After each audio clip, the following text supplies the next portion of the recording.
Gandang umaga po. Ngayon naman po magbabahagi kami ngayon ng aming trabaho.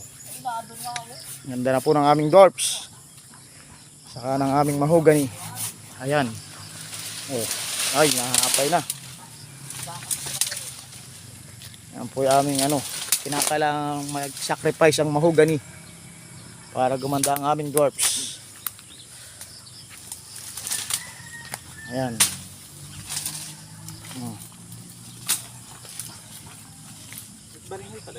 Ayan po si Ambal, naghuhukay. Oh.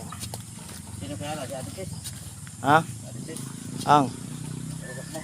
Ikaw? Oh, gaganda na ng mahogany oh. Ito lang, isang ito kay Alan. Oh, yung malaki dyan. Nakahilig. Oo. Sayang, ang lalaki na ng mahogany. Kailangan nilang magsakripisyo. Para gumanda siya. Siyang dwarf. Siya balik.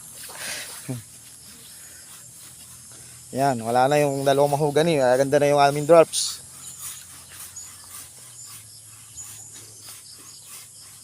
Ito, laki ng mahogany oh. Sayang. Kailangan mo magsakripisyo para gumanda yung dwarfs. Ayun, maganda na yung dwarfs oh. Ayan, bumual na.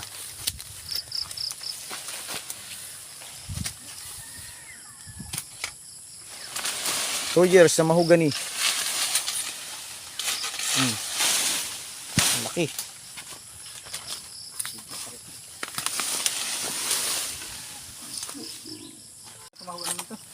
Two years, mahigit.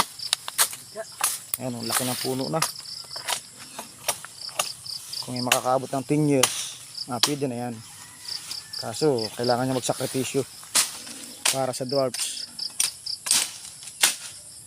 Maunang itanim yung mahogany bago dwarfs. Ay, may plano naman ako dyan sa gitna. Ikaw nang itatanim ko dyan. Kaya dyan ko napilagay sa may dakong tabi. Yan, ang dami yung dwarfs na yan. Mga 2 years pa yan, bubunga na yan.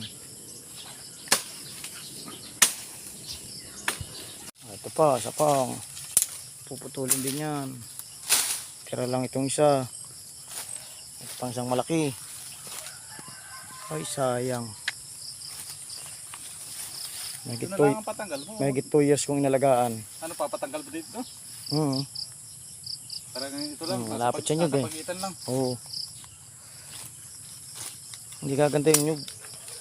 Hindi lang gaganda yung Nakadikit na yun. Kaya na, bumungga na. Wala nang magagawa si ma'am. Tulog pa. Magagalitan ako. Ayan. Laki. Ayun pang isa. Ito pa natatanggal ang ito. Yung pang isa.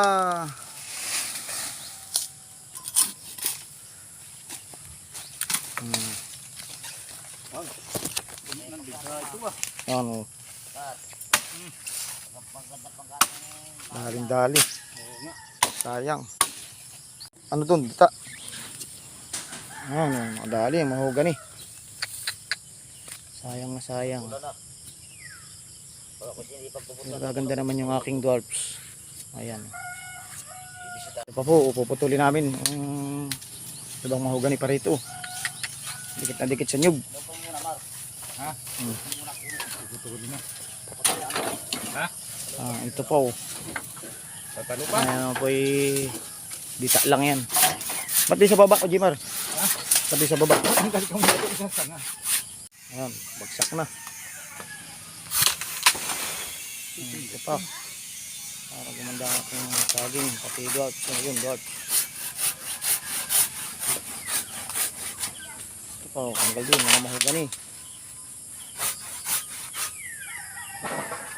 Ayan, putol na. Okay na. Makakahinga na yung dwarfs. Yan. Mabilis na paglaki niyan.